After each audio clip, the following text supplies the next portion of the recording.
V-dub in the house. Who remembers those commercials? Huh? Listen up, V-dub in the house. It seems like this day and age, the dumber it is, the better it sticks in your mind, and that's really sad. I don't know what that says about the general public, but we've got a VW in the house. We're getting ready to do a custom exhaust. This young gentleman, Nick, brought his car in and decided that he wanted to have something unique for it. As you can tell, he takes really good care of it.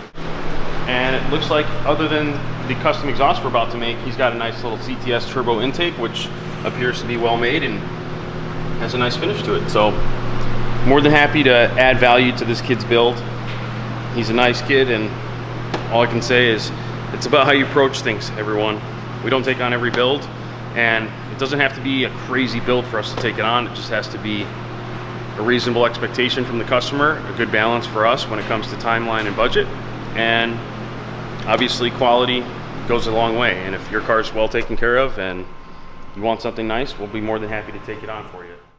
Anyway, we're really excited to do this job. We've got a handful of other projects that are in the house that, as you can imagine, come in for one thing and it expands into the next and then the next, and they grow quickly into larger builds. So we have to wait for more materials and parts to show up in order for us to proceed. Just like this one's waiting for a transmission, which, by the way, should be here in the next week. We want to make sure that we use our time effectively, and that's where this car comes in. We've got some goodies on this one. Factory muffler is cracked around the MIG weld. So it was very close to the point where he was going to really need one. Oh, there we go. More cracks on the factory exhaust system. Looks like we're good back here, but I'm afraid the rigidity of the mounts on this did not help it survive. All right, so what we're gonna be doing for Nick here is building him a custom catback exhaust. His catalytic converter is right here. And I know in the future he wants to have us do a downpipe, but for right now, the priority is the catback. So what I'll probably do is end up integrating a V-band flange right after this point here. And then we'll move into a 3-inch exhaust with a Vibrant Performance muffler, and then some sort of custom tip setup. Here we go. Let's get this thing apart.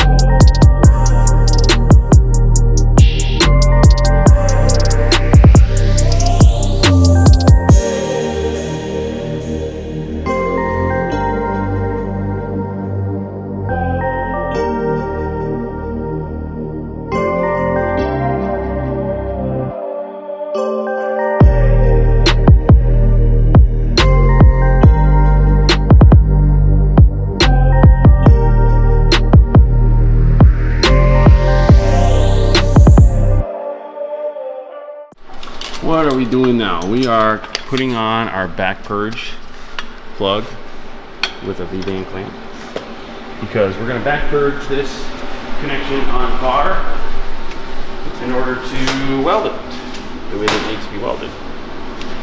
And if you're not familiar with back purging and what we're doing, we're filling the inside of the tube with argon, the same gas that we use for welding on the outside. And the reason that we do this is because it's an inert gas and helps control the arc of the weld, and also keeps the weld cool, which also helps create those pretty colors based on temperatures when it's exposed to oxygen. And it's heavier than oxygen, so for that reason, I can go ahead and plug in right here, purge in this direction forward, and because of the weight of it, it'll push all the oxygen away from where we're welding, and it'll keep it nice and clean on the inside and pretty, just like it looks on the outside. And that's the best thing for performance, longevity, and of course avoiding any contaminants from getting inside the exhaust track.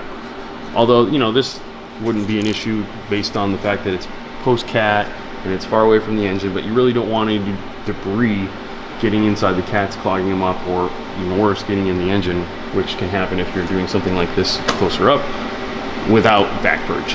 But if you're purging, as long as you give it a good purge and you make sure that it's free of oxygen, everything will come out really nice.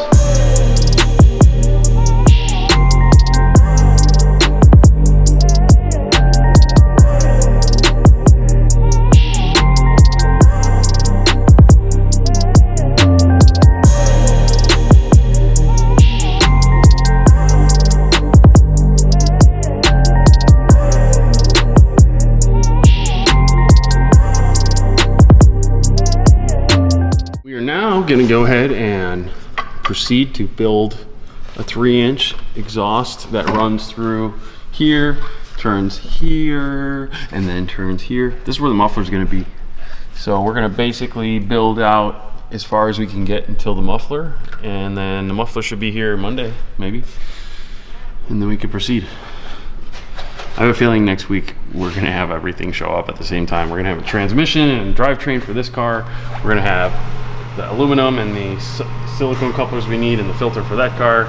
The intercooler core is going to show up for this one. It's going to be a fun week to next week. You can feel it now.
Holy crap!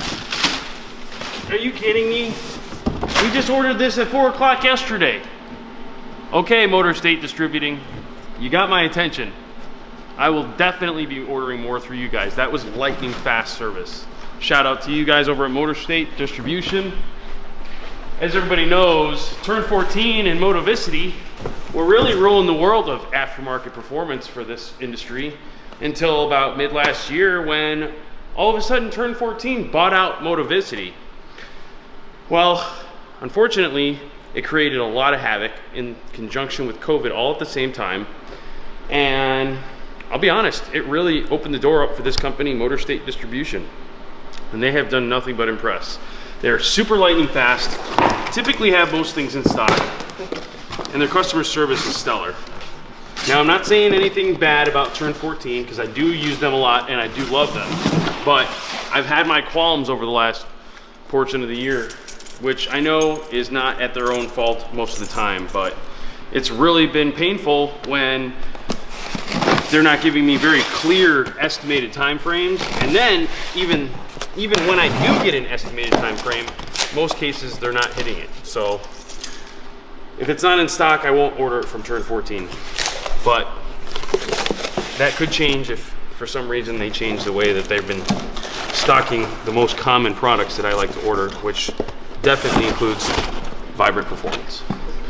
So as you can see, we've got a nice slightly longer, slightly shorter intercooler core that we're going to be using on the setup, and it's going to work out perfectly for us.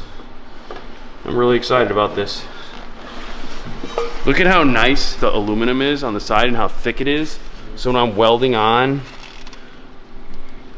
that end tank, I'll have really nice material and it won't like accidentally screw up the fins. Quality. Where's that? I don't want to mess this up. Thank you. Sweet. So we got an intercord core to work on.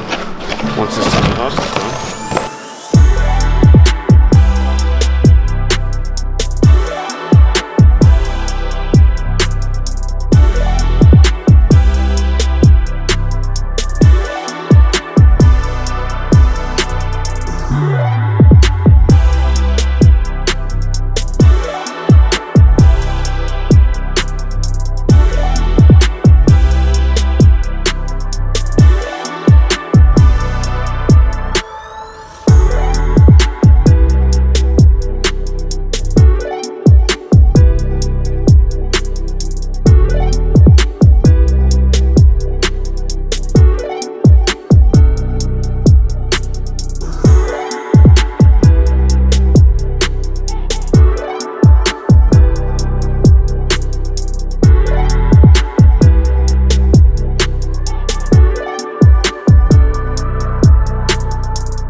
Finished product up in the air. We've got the customer on their way. Excited to pick it up. Last night I gave him a quick email, sent him a video of the first startup, tell him sweet dreams. So I know he's anxious to get down here this morning and get it picked up. Wanted to get a quick video of the finished product for you guys and also a first startup video. But overall, I'm pretty happy with how this one came out. It's a pretty straightforward design in comparison to a lot of the other custom exhaust systems that we've done in the past. This one is definitely amongst the easier scope of work, but we did have to do a custom set of tips on this one because the ones that we ordered online unfortunately did not show up in a timely manner. They still haven't shipped yet, and given the fact that this is his daily driver and the car was pretty much complete except the tips, I went ahead and just fabbed some up for him. Overall, I'm pretty happy with how they came out. I know he is as well. And with that being said, I want to remind you guys to go ahead and subscribe to this channel if this is the kind of stuff you'd like to see. Not only examples of the type of work we do, but what's available out there from an aftermarket perspective. If you look at the design of this exhaust, you can see that we can pretty much make any and everything out there for whatever vehicle you have. So don't hesitate to reach out to us. And with that being said, we hope to see you on the next episode, which more than likely will be finishing up this Subaru right here.